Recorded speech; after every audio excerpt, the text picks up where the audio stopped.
మరొక ఘోర ప్రమాదం చోటు చేసుకుంది. ఒక స్కూల్ బస్సు ఒక భారీ ప్రమాదానికి గురైంది. పిక్నిక్కి వెళ్ళొస్తుండగా ఈ బస్సు బోల్తా పడ్డట్లుగా తెలుస్తోంది. ప్రమాద సమయంలో బస్సులో 40 మంది విద్యార్థులు ఉన్నారు. అందులో 35 మంది పిల్లలకు తీవ్ర గాయాలైనట్లుగా తెలుస్తోంది. జమ్మూ కాశ్మీర్లోని బిష్నా ప్రాంతంలో ఈ ఘటన చోటు చేసుకుంది. డివైడర్ను ఢీకొట్టి బోల్తా పడింది స్కూల్ బస్. ఈ ప్రమాద సమయంలో బస్సులో 40 మంది పిల్లలు ఉన్నారు. ఘటనా స్థలికి చేరుకొని సహాయక చర్యలు చేపట్టారు పోలీసులు. మొత్తం 35 మంది చిన్నారులకి తీవ్ర గాయాలైనట్లుగా తెలుస్తోంది. అందులో అనేక మంది పరిస్థితి చాలా సీరియస్గా ఉన్నట్లుగా సమాచారం అందుతోంది. డివైడర్ను ఢీకొట్టి ఒక్కసారిగా బస్సు బోల్తా కొట్టినట్లుగా తెలుస్తోంది. వీరందరూ కూడా పిక్నిక్కి వెళ్ళొస్తున్నారు. వెంటనే సమాచారం అందడంతో అక్కడికి చేరుకున్నటువంటి పోలీసులు మరికొంతమంది స్థానికులు కూడా ఈ సహాయక చర్యల్లో పాల్పంచుకున్నట్లుగా మనకు సమాచారం అందుతుంది. అయితే అక్కడ ఉన్నటువంటి పరిస్థితిని మీరు ఒకసారి చూడొచ్చు. ప్రగ్వాల్ సరిహద్దు ప్రాంతం నుంచి ఒక స్కూల్ బస్సు 40 మంది విద్యార్థులతో, అలాగే ఒక 10 మంది టీచర్స్ కూడా అందులో ఉన్నారంటున్నారు. పిక్నిక్ బయలుదేరింది. సాంబా ప్రాంతంలో ఒకరోజు అక్కడే పిక్నిక్ ఉన్నారు. అక్కడంతా బాగా తిరిగారు. ఆ ప్రాంతం అంతా కూడా పిల్లలందరూ బాగా ఎంజాయ్ చేశారు. ఆ తర్వాత తిరిగి స్కూల్కి వెళ్తున్న సమయంలో బిష్నా అనే ప్రాంతంలో రత్నల్ సమీపంలో రింగ్ రోడ్డు వద్ద ఈ డివైడర్ను బస్సు ఒక్కసారిగా బలంగా ఢీకొట్టినట్లుగా తెలుస్తుంది. ఈ బస్సు డివైడర్ను ఢీకొట్టడంతో ఆ వేగానికి అదుపు తప్పి పూర్తి స్థాయిలో అది పల్టీలు కొట్టినట్లుగా తెలుస్తుంది. మొత్తం 40 మంది విద్యార్థులు ఉన్నారు. 10 మంది వరకు సిబ్బంది ఉన్నారు. కొంతమంది టీచర్స్ కూడా ఉన్నారు. వాళ్ళలో 35 మందికి తీవ్ర గాయాలయ్యాయి. కొంతమంది పరిస్థితి చాలా విషమంగా ఉన్నట్లుగా తెలుస్తుంది. కొంతమంది విద్యార్థులకు చిన్న పిల్లలు వాళ్ళకి కాళ్ళు చేతులు తీవ్రంగా దెబ్బలు తిన్నట్లుగా సమాచారం అందుతోంది. ఇప్పటికే అక్కడ సహాయక చర్యలు పూర్తయ్యాయి.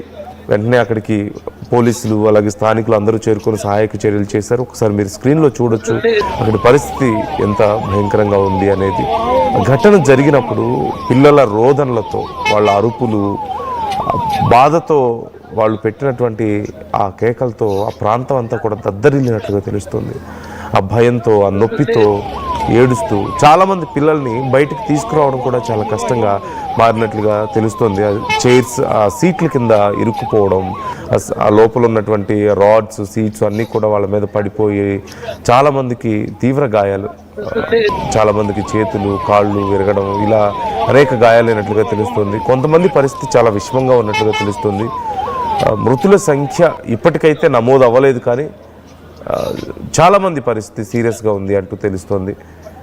దీనికి సంబంధించి ఇప్పటికే అధికారులు విచారణ చేస్తున్నారు.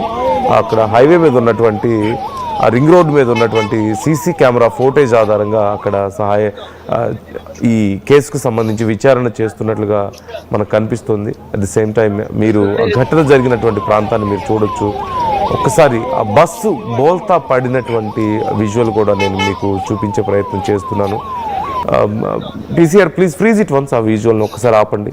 యా, అదిగో అక్కడ మీరు చూస్తున్నారు. అదే బస్సు, విద్యార్థులు వెళ్తున్నటువంటి బస్సు ఇదే. అది ఒక్కసారిగా బోల్తా పడి లోపల ఉన్న వాళ్ళందరూ కూడా తీవ్ర గాయాల పాలైనట్లుగా తెలుస్తుంది. వెంటనే తల్లిదండ్రులకు కూడా సమాచారం అందించారు. ఆ తల్లిదండ్రుల రోదనలతో ఆ ప్రాంతం అంతా కూడా చాలా భయంకరంగా మారిపోయినట్లుగా తెలుస్తుంది. వారందరినీ కూడా ప్రధానంగా స్టీరింగ్ మీద డ్రైవర్ నియంత్రణ కోల్పోవడమే కారణం అంటూ తెలుస్తుంది. అయితే అసలు బస్సు ముందు డివైడర్ని ఎందుకు ఢీ కొట్టింది అనేది కూడా తెలియాల్సి ఉంది. బస్సును ఇప్పటికే తొలగించారు, కానీ తొలగించక ముందు అక్కడ ఉన్నటువంటి పరిస్థితిని నేను మీకు చూపించే ప్రయత్నం చేస్తున్నాను. అయితే స్టీరింగ్ మీద నియంత్రణ కోల్పోవడానికి కారణం ఏంటి అనే ప్రశ్న వచ్చినప్పుడు బస్సు టైర్ పంచర్ అయి ఉండొచ్చు అని కొంతమంది అంటున్నారు. మరికొంతమంది బ్రేక్స్ ఫెయిల్ అయి ఉండొచ్చు అని కూడా చెప్తున్నట్లుగా తెలుస్తుంది. ఇంకా ఏం జరిగింది అనేది పూర్తి స్థాయిలో విచారణ చేస్తున్నారు. డ్రైవర్కి కూడా కొన్ని గాయాలైనట్లుగా తెలుస్తుంది. డ్రైవర్ని సైతం విచారిస్తున్నారు. ఎలా జరిగింది ఏంటి అనేది అక్కడ సీసీ కెమెరా ఫోటేజ్ ఆధారంగా పోలీసులు ఆ డీటెయిల్స్ అన్నీ కూడా సేకరిస్తున్నారు అంటూ సమాచారం అందుతుంది. వారందరినీ కూడా వెంటనే హాస్పిటల్స్కి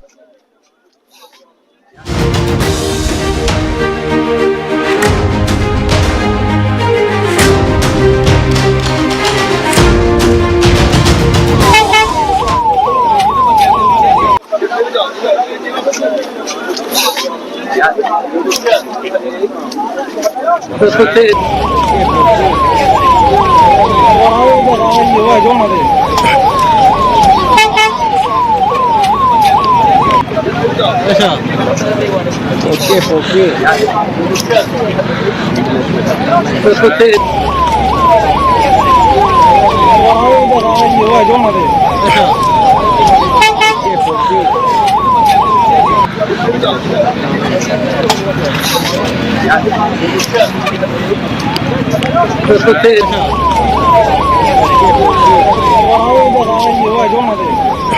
ఘటనలో గాయపడ్డ వారిని స్థానిక ఆసుపత్రులకి, ఎయిమ్స్కి, అలాగే జిఎంసికి తరలించినట్లుగా తెలుస్తోంది.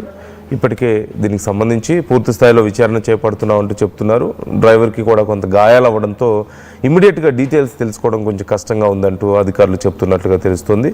మరోవైపు విద్యార్థులతో కూడా మాట్లాడే ప్రయత్నం చేస్తున్నారు. విద్యార్థులు సడన్గా ఏం జరిగిందో తెలియదు, ఒక్కసారిగా బస్సు డివైడర్ని బలంగా ఢీకొట్టింది, ఆ తర్వాత బోల్తా పడింది అని చెప్తున్నట్లుగా తెలుస్తుంది. ముందు కూర్చున్నటువంటి ఒకరిద్దరు విద్యార్థులు మాత్రం డ్రైవర్ స్టీరింగ్ మీద అదుపు కోల్పోయాడు, దానివల్ల ఇదంతా జరిగింది అని సమాచారం చెప్తున్నట్లుగా మనకు తెలుస్తుంది.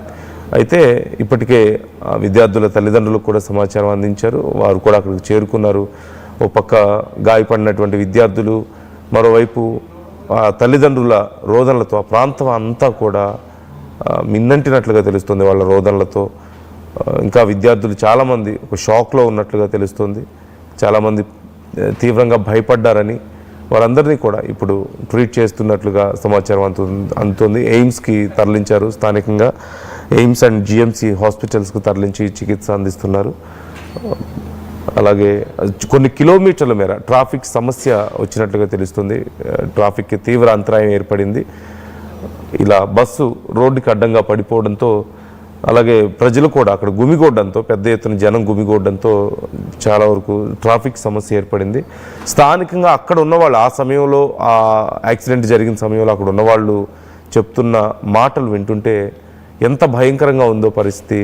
ఆ విద్యార్థులు ఎంత తీవ్రమైనటువంటి నొప్పిని, బాధని, భయాన్ని అనుభవించారో అర్థమవుతుంది.